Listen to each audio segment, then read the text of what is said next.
What's up, YouTube? This video I'm just going to be talking about my goals for 2019 and whether I completed them or not, and look at some of my new goals for 2020. So I made a video about this before. Some of you might have watched it, especially if you've been subscribed to the channel.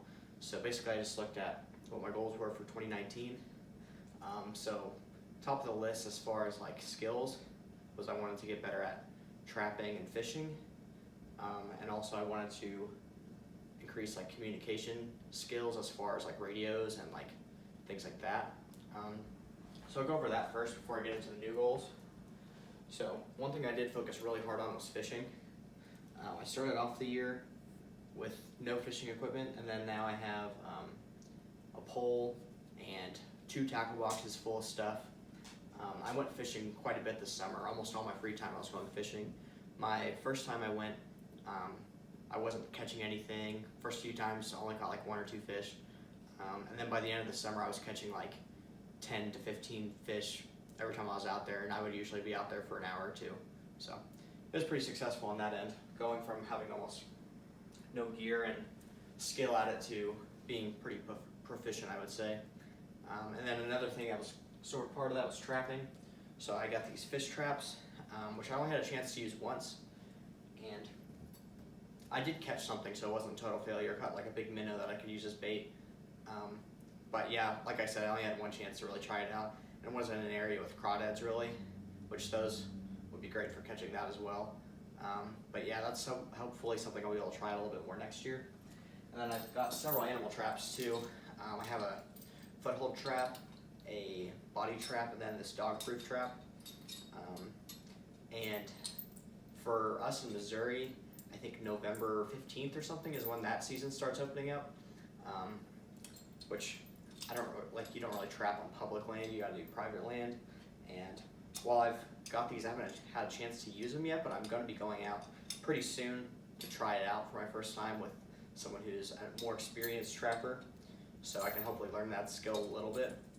And if nothing else, I have the traps. And what I've heard is that these dog-proof raccoon traps around here, if you put it by like a river or any water source, that's I guess where the raccoons like to hang out, and you put like dog food in them, it's very highly likely that you'll be successful. So knowing that and just having these, I feel a lot more prepared in that regard as far as trapping. And then I have all kinds of rat traps and stuff. I've started putting those in like every bag, drilling a hole in them so that you can put like a big nail or a wire or something, so if say a coyote steps on it, it's not going to run off with your trap. Yeah, I think that's a really underlooked part of prepping, that you should consider having some sort of traps in your kit and learning how to do it. Yeah, I think it could be really important. And then last was communication. So I didn't really get any 2-way radios. I kind of dropped the ball on that. I just didn't place enough importance on it, I guess, after January last year. But I've got this radio, which I did buy, and I've shown this in another video, but it has a light on here, and then it's like one of those that you can crank up to charge, and it has a solar charger, and it can be recharged through the wall via like USB. So that's really cool, and it has FM and AM too. So yeah, it's really important to be able to like at least get the news, like if something's going down, because say like the power could be cut to your house or something, in an event of emergency, and even just normal emergencies. Like around here we have tornadoes quite a bit, so it's good to like know what's happening in those cases, especially if like your phone goes dead. You can keep charged and keep going for a long time. So yeah, that's one thing that I was glad I got, but should have focused a little bit more on communication. Now getting into next year, one thing I really want to focus on is getting more proficient with firearms. I already have plans to do that.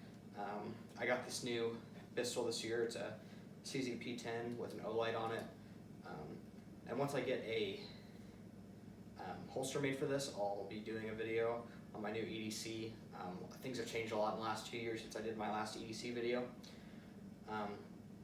Yeah, I wanted to go to this firearm because I have my Taurus PT-111, which I've had for a couple years now, and I'm pretty effective with it at close ranges, but past like 30 yards or so.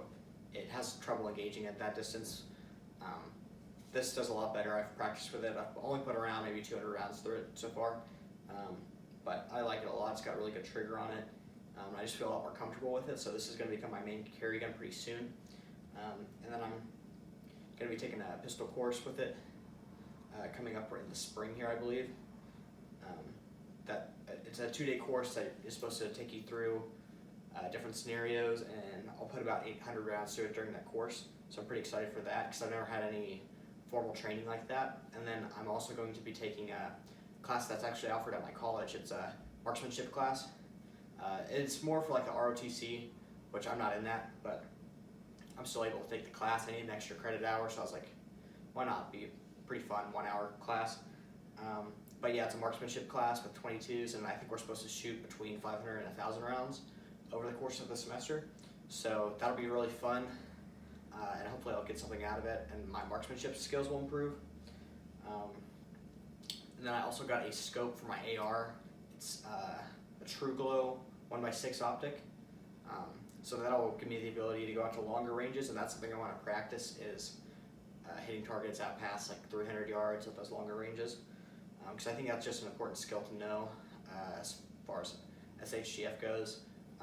You want to be able to defend your things, obviously, as effectively as possible. And then on top of that, I'm probably going to be getting my CCW this year. So Missouri, probably any state, you can't get it until you're 21, even though we're legally allowed to have handguns at 19. So once I turn 21, I'll plan on getting that done. Because that's just really good to have on top of maybe learning a little bit. It'll be good to be able to legally carry my handguns in other states, not just in Missouri, and just have that under my belt. So yeah, those are kind of some things I plan to do this year.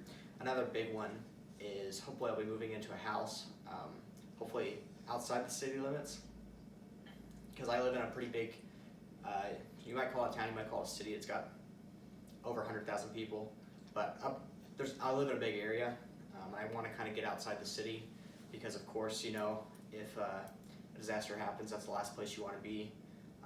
And right now, living in a 1-bedroom apartment, I'm kind of bursting at the seams with all my stuff. It makes it really hard to store food and water in large quantities. And then also, you don't have any like yard or anything, so you can't garden. So yeah, moving into a house and being able to have my own garden and start growing my own food, those are like a top priority. And then another thing would be increasing my food storage and water storage once I get a house. That's something I'm really going to be focusing on because I found that it's pretty easy to do, to just get some beans and rice and water. I can stockpile that easily. I've been doing it for a long time. I have as much as I can store, but I'm out of room to store it, and I don't know how long it will last me. Probably about a month at most, maybe even less than that with the water for how much I can store, because water's so heavy, and you know, you can't really put it on shelves and stuff. Eventually the shelf's gonna collapse, like that, you run into that issue. But yeah, once I have a house, I should have more room, maybe even a garage or a shed, and I can start storing that stuff in mass quantity, and I think that's gonna really give me a good head start in any kind of survival situation. And I can really start focusing on, if you've watched my channel, you know I'm mostly sort of like a bug out prepper. Like I talk about leaving your location and going somewhere else, because that's really my only options right now, so that's what I focus on. Because if any kind of serious thing goes down, I've got to leave because I'm in town. But being out of town, you can focus more on bugging in, and that's really a better option for most people anyways if you do have a house, because you're in a familiar environment. Bugging out is more of like the last resort, so it'll really be good to have that option. Yeah, so those are my goals. I'll see you in a year, and we'll see how I am on those. Thanks for watching.